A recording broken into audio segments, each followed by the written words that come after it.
long-standing agreement with Pakistan, which Pakistan agreed and later on backstabbed, and India did not get into agreement with him at all because said we will negotiate only if you hand over everything to Sheikh Abdullah. So that was the scene. Now this Operation Gulmarg was being planned by the British against Maharaja, and 20th of August, General Murray, Brigadier Murray was the brigade commander. When this top secret letter reached there, and brigade major is supposed to be a very important staff officer, and he's authorized to open those documents. So he opened it and he saw Operation Gulmarg. So he even immediately gave a ring to Brigadier Murray, who was on forward area tour, and tell him, sir, this is what has happened.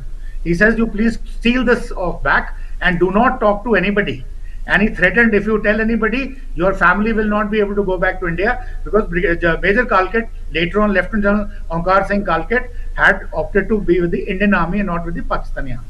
So there is a big story how he reached on 18th of October. Mind you, 20th of August, he was imprisoned, house arrest. They said it is for your protection. So he got his family out, then he got himself out, and then a whole lot of drama, filmy drama. 18th October when he reached, when he told Sardar Baldev Singh, Defense Minister of India, Colonel, this thing over there, DMO and all, they did not agree. He said, how come Pakistan doesn't have army? How will they do it? But this is all pre-planned.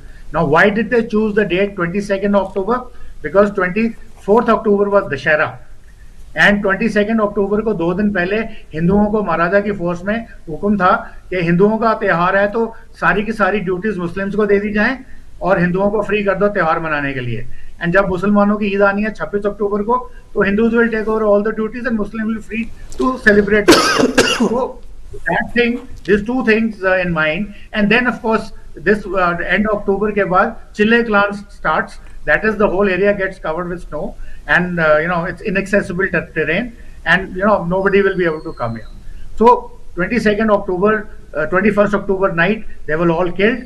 22nd October they occupied Muzaffarabad. But वहां पे क्या हुआ कि जैकरिफ के जो colonel साहब थे नारायण सिंह, जिनके साथ मुस्लिम उनके दोस्त थे, उनके जो सेवादार थे मुस्लिम थे, उनके कंप्लाइसेस मुस्लिम थे, तो उनको जब बोला गया सर ये आपके अगेंस्ट कुछ होने वाला है, इसे नहीं हो ही नहीं सकता, हिंदू मुस्लिम सिख ईसाई हम इतने एक सेक्युलर तरीके से रहते हैं, it will never happen. And this 4 JAK rifles is from Fateh Shivji, it is from general Zorawar Singh time. So 200 years of history, it cannot happen.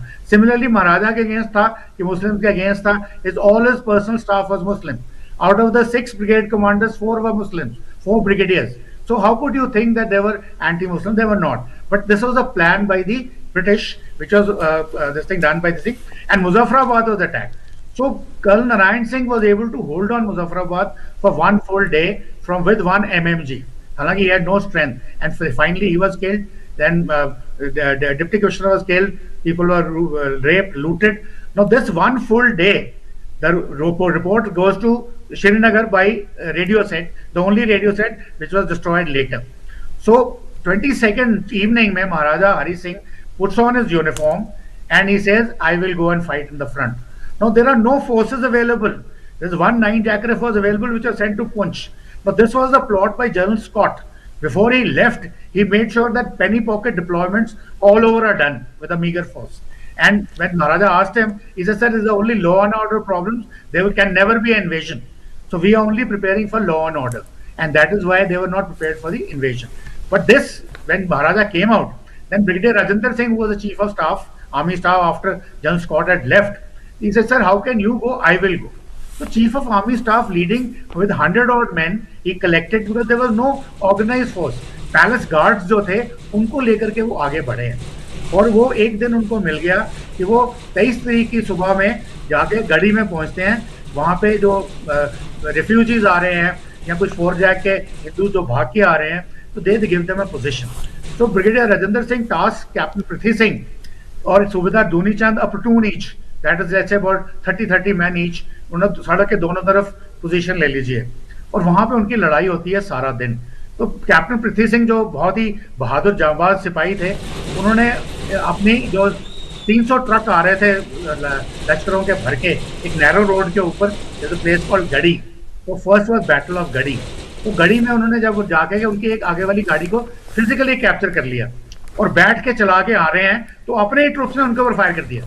तो he got wounded with own troops fire, and then he took out on the bayonet his own vest white वाली, कि वो उन्होंने दिखाया कि look I am your guy, but till then he had already been wounded. तो गाड़ी को उन्होंने टायर बर्स्ट करके ऐसे लगाया कि कोई भी गाड़ी आगे ना निकल सके। तो सारा दिन सूबेदार दूनीचंद की प्लेटून ने उनको रोक के रखा, एंड अल्टीमेटली जब वो लोग, उनको पता था सड़क पे जा नहीं सकते, तो उन्होंने पहाड़ियों पे चढ़ना शुरू कर दिया, तो उनके पीछे से अटैक किया। वो लोग थे 6000, ये थे 30, तो कितने रुकते, बट वन फुल डे उन्होंने उसको रोक के रखा। तो इस फुल डे की वजह से ब्रिगेडियर राजेंद्र को मौका मिला, वापस आके महाराजा को बताया कि आप इंडिया से मदद मांगिए और तब तक मैं इनको गढ़ी में रोकता हूँ, करेक्शन, उड़ी में रोकता हूँ। अब उड़ी में एक ही सिंगल ब्रिज था, उसको उड़ाने के लिए उनके पास कोई एक्सप्लोसिव नहीं थे। तो यहाँ सडनली ही रियलाइज कि एक एक्सप्लोसिव का पैक जो 4 जैक मुजफ्फराबाद में डिप्लॉयड थी उनके लिए जा रहा था, वो यहाँ मिल गया। तो उससे उन्होंने वो उड़ी वाला ब्रिज उड़ा दिया। तो उसके में 23rd की रात को भी वो सारे कबायली आगे नहीं बढ़ सके। फिर 24th को उन्होंने जाके पोजीशन ली माहूरा में, और कहते हैं कि Mahura was captured by the raiders. No, वो अपने बंदों ने लाइट ऑफ करी थी, जिसमें पूरे श्रीनगर में लाइट ऑफ होगी और दहशत फैल गई। तब श्रीनगर में कुछ हिंदू मुस्लिम सिख इत्तेहाद इकट्ठा हुआ, कुछ विमेन डिफेंस कोर भी इकट्ठी हुई, तो उन्होंने प्रोटेक्शन के लिए अपने आप को तेज करना शुरू कर दिया। इतने में लड़ाई चल रही थी, वीपी मेनन आ जा रहे थे महाराजा से कि साइन करिए, उधर माउंटबेटन मान नहीं रहे थे, लॉकहार्ट बोल नहीं रहे थे हमारे पास सिपाही नहीं है भेजने के लिए। तो ये सारी जो ड्रामा दिल्ली में चल रहा था, तो उससे सारी डिले आकर हो रही थी। पर ये जनरल राजेंद्र ने, ब्रिगेडियर राजेंद्र ने दूसरे दिन रोका, फिर तीसरे दिन महुरा में रोका, चौथे दिन रामपुर में रोका, जहां पे finally he gave his life. तो इसमें एक कैप्टन ज्वाला सिंह थे, महाराजा ने उनको एक ऑर्डर दिया कि go and give this order, बड़ा फेमस ऑर्डर है कि brigadier Rajendra Singh will fight to the last man, last bullet and last round, till his last breath.